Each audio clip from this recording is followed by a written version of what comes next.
John 12. Then Jesus, 6 days before the Passover, came to Bethany, where Lazarus was, which had been dead, whom he raised from the dead.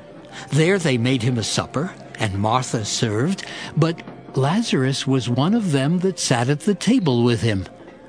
Then took Mary a pound of ointment of spikenard, very costly, and anointed the feet of Jesus, and wiped his feet with her hair.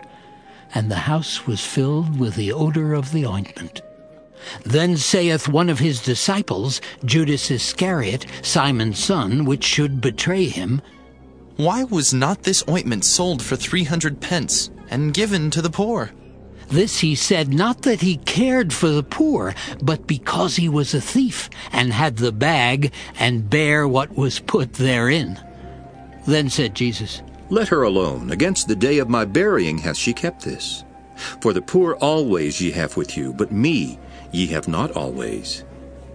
Much people of the Jews therefore knew that he was there, and they came not for Jesus' sake only, but that they might see Lazarus also, whom he had raised from the dead. But the chief priests consulted that they might put Lazarus also to death, because that by reason of him many of the Jews went away and believed on Jesus. On the next day, much people that were come to the feast, when they heard that Jesus was coming to Jerusalem, took branches of palm trees, and went forth to meet him, and cried, Hosanna! Blessed is the King of Israel that cometh in the name of the Lord! And Jesus, when he had found a young ass, sat thereon, as it is written, Fear not, daughter of Zion. Behold, thy king cometh, sitting on an ass's colt. These things understood not his disciples at the first, but when Jesus was glorified, then remembered they that these things were written of him, and that they had done these things unto him. The people therefore that was with him, when he called Lazarus out of his grave, and raised him from the dead, bear record. For this cause the people also met him, for that they heard that he had done this miracle. The Pharisees therefore said among themselves, Perceive ye how ye prevail nothing? Behold, the world is gone after him. And there were certain Greeks among them that came up to worship at the feast. The same came therefore to Philip, which was of Bethsaida of Galilee, and desired him, saying, Sir, we would see Jesus. Philip cometh and telleth Andrew, and again Andrew and Philip tell Jesus. And Jesus answered them, saying, The hour is come that the Son of Man should be glorified. Verily, verily, I say unto you, except a corn of wheat fall into the ground and die, it abideth alone. But if it die, it bringeth forth much fruit. He that loveth his life shall lose it, and he that hateth his life in this world shall keep it unto life eternal.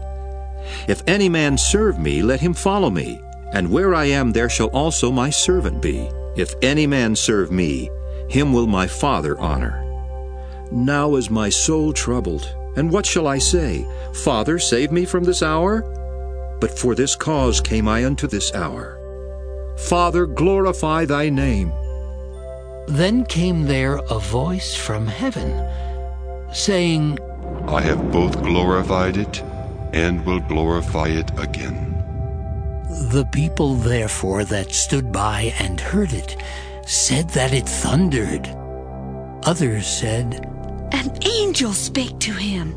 Jesus answered and said, This voice came not because of me, but for your sakes. Now is the judgment of this world. Now shall the prince of this world be cast out. And I, if I be lifted up from the earth, will draw all men unto me. This he said, signifying what death he should die. The people answered him, We have heard out of the law that Christ abideth forever. And how sayest thou, the Son of Man must be lifted up? Who is this Son of Man? Then Jesus said unto them, Yet a little while is the light with you. Walk while ye have the light, lest darkness come upon you. For he that walketh in darkness knoweth not whither he goeth. While ye have light, Believe in the light, that ye may be the children of light. These things spake Jesus, and departed, and did hide himself from them.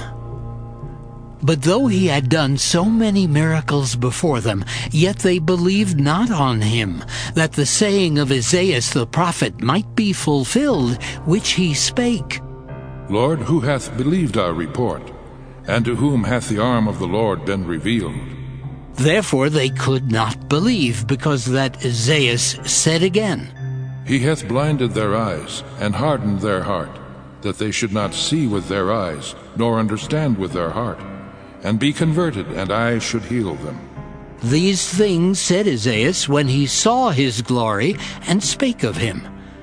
Nevertheless, among the chief rulers also many believed on him. But because of the Pharisees they did not confess him, lest they should be put out of the synagogue. For they loved the praise of men more than the praise of God. Jesus cried and said, He that believeth on me believeth not on me, but on him that sent me. And he that seeth me seeth him that sent me. I am come a light into the world, that whosoever believeth on me should not abide in darkness.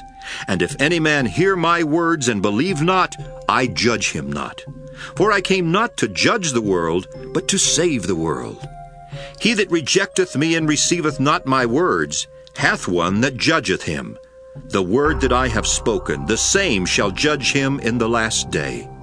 For I have not spoken of myself, but the Father which sent me. He gave me a commandment what I should say and what I should speak. And I know that his commandment is life everlasting. Whatsoever I speak, therefore, even as the Father said unto me, so I speak.